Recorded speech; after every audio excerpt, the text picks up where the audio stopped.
કેમ છો વિદ્યાર્થી મિત્રો? મજામાં ને? લાઈવ ક્લાસ શરૂ થઈ ગયો છે ને રોજ સવારે 11 વાગે. તો ધોરણ 11 ભૂગોળની અંદર પ્રકરણ નંબર 12 જલાવરણ અને આજના મુદ્દા છે સમુદ્ર જળની ક્ષારતાને અસર કરતા પરિબળો અને પાઠ 3 છે. તો ચાલો શરૂ કરી દઈએ છીએ સમુદ્ર જળની ક્ષારતા વિશે. તો સમુદ્ર જળની ક્ષારતા વિશે વાત કરીએ તો એવી વાત થાય કે સમુદ્ર જળની ક્ષારતા એ સમુદ્ર જળનો સ્વાદ કેવો છે? ખારો છે. ક્લિયર થાય ને? અહીં આગળ તમને ઇમેજ દર્શાવવામાં આવી છે અને તે સમુદ્રની છે. અને સમુદ્રનું પાણી ક્યારેક આપણે ચાખ્યું હોય તો આપણને કેવું લાગે છે? ખારું છે. એટલે જ તો એવું કીધું ને કે ખારાશ એમાં ઓગળેલા ક્ષારોને લીધે છે. અને સમુદ્ર જળમાં ઓગળેલા આ ક્ષારોની અંદર કયા કયા ક્ષારો છે? તો 3 જાતના ક્ષાર છે: મીઠું, કેલ્શિયમ અને મેગ્નેશિયમ વગેરેના ક્ષારો હોય છે. આ મુખ્ય છે. મીઠું એટલે આપણે કહીએ કે NaCl. આપણે ક્યારેક બીચ ઉપર કે એમ જો દરિયા કિનારે જો ફરવા ગયા હોઈએ ને અને જો આપણા મોઢાની અંદર જો પાણી આવી જાય તો કેટલું બધું ખારું લાગે છે. ખરી વાત છે ને? એટલે કે તેમાં મીઠાના ક્ષાર વિશેષ પ્રમાણમાં જોવા મળે છે. NaCl જેને આપણે 10માની અંદર ભણી ગયા ને, NaCl. ક્લિયર? ઓકે. સમુદ્ર જળમાં ઓગળેલા ક્ષારનું પ્રમાણને ક્ષારતા કહેવામાં આવે છે. હું એમ તમને વાત કરું કે સમુદ્ર જળ છે અને 1 લીટર પાણી લીધું છે અને એ પાણી જો ઉડી જાય અને જે છેલ્લે જે ઝીણો ભૂકો જુઓ, જો કોઈ પદાર્થ બાકી રહે, એ જે પદાર્થનું વજન કરવામાં આવે તેને ક્ષારતા તરીકે ઓળખવામાં આવે છે. ક્ષારતા એ 1000માં ભાગના સમુદ્રના જળમાં આવેલા ઘન પદાર્થનું કુલ વજન છે. ઘન પદાર્થ એટલે જ મેં તમને કીધું ને કે એક બીકર રાખેલું હોય સૂર્યની સામે અને જો પાણી ઉડી જાય અને જે કંઈ બચે છે તેને તેની ક્ષારતા કહેવામાં આવે છે. એટલે કે તે પાણીની ક્ષારતા તરીકે ઓળખવામાં આવે છે. ક્ષારતાને એમ કહેવામાં આવે છે કે ક્ષારતા એ હંમેશા પ્રતિ 1000 ગ્રામમાં માપવામાં આવે છે. પ્રતિ 1000 ગ્રામ. ધ્યાન રાખજો, પ્રતિ 1000 ગ્રામ એટલે શું કહેવાશે? પ્રતિ 1000 ગ્રામ એટલે કે દર 1000 ગ્રામે, એટલે કે 35% છે સરેરાશ. એટલે કે આખા વિશ્વની અંદર જે સમુદ્ર છે તેની અંદર જે પાણી છે તેની ક્ષારતા 35% જેટલી છે. એટલે કે 1000 ગ્રામના વજનમાં 35 ગ્રામ જેટલો ક્ષાર છે. 1000 ગ્રામે કેટલા છે? 1000 ગ્રામ જો સમુદ્રનું પાણી લેવામાં આવે તો તેની અંદર 35 ગ્રામ જેટલો ક્ષાર છે. સમુદ્ર જળની ક્ષારતા પર અસર કરતા પરિબળો એટલે કે આ ક્ષારતા ક્યારે વધે છે ને ક્યારે ઓછી થાય છે તેના પરિબળો કયા કયા છે તેના વિશે આજે હવે આપણે સમજણ મેળવીશું. સમુદ્ર જળની ક્ષારતા તેની ઘનતા ઉપર. ઘનતા એટલે શું કહેવાય બેટા? જાડાઈ કહેવાય. બરોબર ને? ઘનતા જેટલું જાડું એટલી ઘનતા વધારે, ને જેટલું પાણી પાતળું. આપણે કહીએ છીએ દૂધ હોય તો દૂધમાં જો આપણે જો પેલી આપણે સાદું જો દૂધ લાવીએ, સાદી થેલી દૂધની, અમૂલની, બરોબર છે, તો એ પાતળું દૂધ કહેવાય. અને જો તમે ગોલ્ડ દૂધ લાવો તો એ જાડું કહેવાય. એટલે કે જે ગોલ્ડ દૂધ છે તેની ક્ષારતા કેવી છે? વધારે છે. એટલે કે તે જાડું છે. તેની ઘનતા કેવી કહેવામાં આવે છે? વધારે કહેવામાં આવે છે. જ્યારે જે સાદી થેલી આવે છે તેની ઘનતા કેવી હોય છે? ઓછી હોય છે. હવે તમને ખબર પડી ગઈ ને ઘનતા એટલે શું? ઓકે. બીજું કહેવામાં આવે છે તાપમાન. તાપમાન વિશે જો વાત કરવામાં આવે ને તો હું એવું કહું કે જો એક બીકરની અંદર પાણી લીધું છે ને એને જેમ જેમ આપણે ગરમ કરીએ તેમ તેમ એ પાણી કેવું થતું જશે? જાડું થતું જશે. અથવા તો હું એક બીજી પણ તમને વાત કહું કે એક બીકરની અંદર ખાંડ લીધી, ખાંડને પાણીની અંદર ઓગાળી દીધી અને પાણીને ધીમે ધીમે જો આપણે બહાર રાખી દઈએ અથવા તો ગેસ પર ગરમ કરીએ તપેલીમાં મૂકીને, તો પાણી ઉડી જશે ને પાણી કેવું થતું જશે? ઘટ થતું જશે. બસ આ જ વસ્તુ છે કે સૂર્યની ગરમી જ્યારે આ સમુદ્રના જળ પર પડે છે ત્યારે પાણીનું બાષ્પીભવન થાય છે અને તેના કારણે સમુદ્રની પાણીની ઘનતા એ વધતી જાય છે. તાજા પાણીનો ઉમેરો. હવે એક વાત કરું કે એક દૂધની તપેલી લીધી, ગોલ્ડ દૂધ છે, અને એની અંદર 1 પ્યાલો જો પાણી જો તમે ઉમેરી દીધું, 1 પ્યાલો જો પાણી ઉમેરી દીધું તો શું થશે?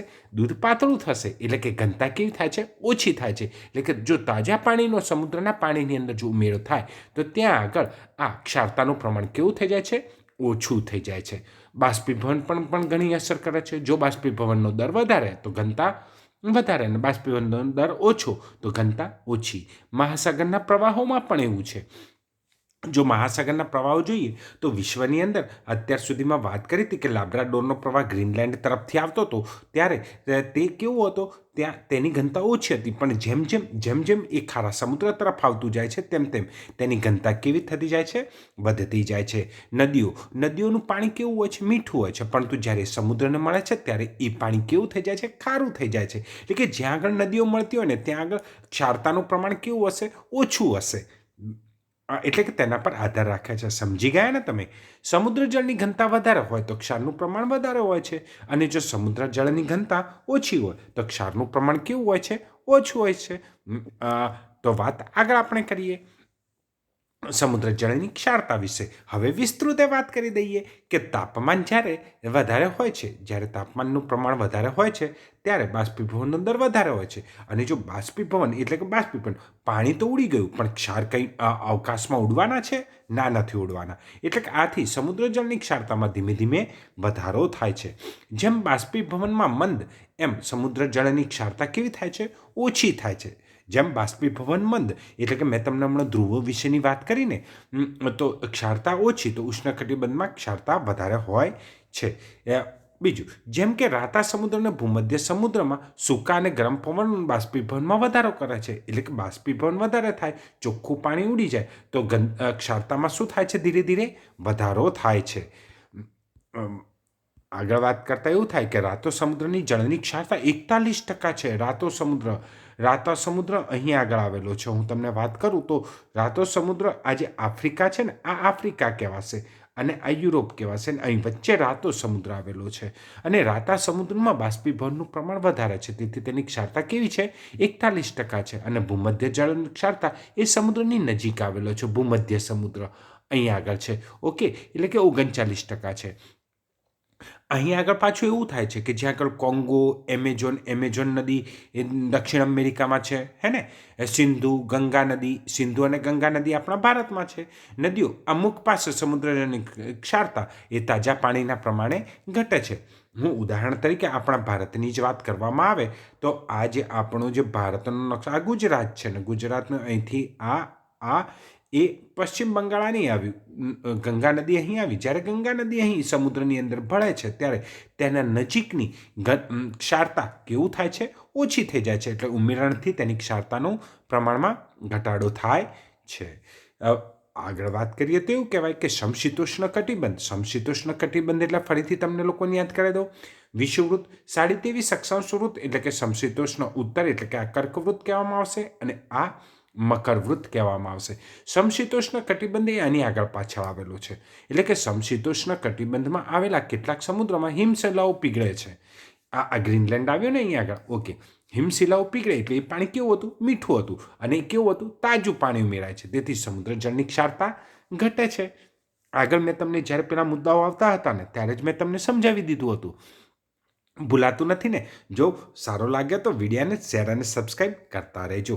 ઠંડા પ્રવાહો ક્ષારતામાં ઘટાડો કરે છે, અને જ્યારે ગરમ પ્રવાહો ક્ષારતામાં શું કરે છે, વધારો કરે છે. ગરમ પ્રવાહો, કારણ કે ગરમ પ્રવાહો ત્યાં જ હોય કે જ્યાં આગળ વિષુવવૃત્ત હોય, અને ત્યાંથી એ વિષુવવૃત્ત આગળ બાષ્પીભવનનો દર વધારે હોય, એટલે પાણી હંમેશા કેવું રહેશે, ખારું જ રહેશે. ઉત્તર એટલાન્ટિક મહાસાગરની વાત થાય છે. ઉત્તર એટલાન્ટિક મહાસાગર એટલે કે આ એટલાન્ટિક મહાસાગર, આ આખો જે ડ આકાર કહેવાય ને, અહીં આગળ આ જે ડ આકાર કહેવાય છે ને, એને શું કહેવાય છે, એટલાન્ટિક મહાસાગર. શું કહેવાય છે? એટલાન્ટિક મહાસાગર. આ એટલાન્ટિક મહાસાગરની જો વાત કરવામાં આવે, આ વિષુવવૃત્તથી આ ઉત્તર એટલાન્ટિક મહાસાગર અને આ દક્ષિણ એટલાન્ટિક, આ ડ આકારનો છે તે ગરમ પ્રવાહથી પશ્ચિમ યુરોપના સમુદ્રની ક્ષારતામાં વધારો થાય છે. કેમ?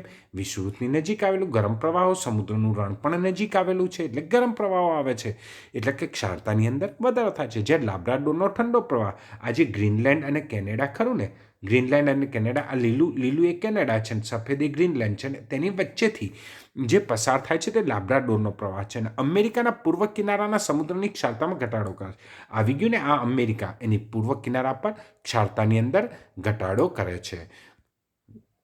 તો આજના દિવસ માટે આટલું જ.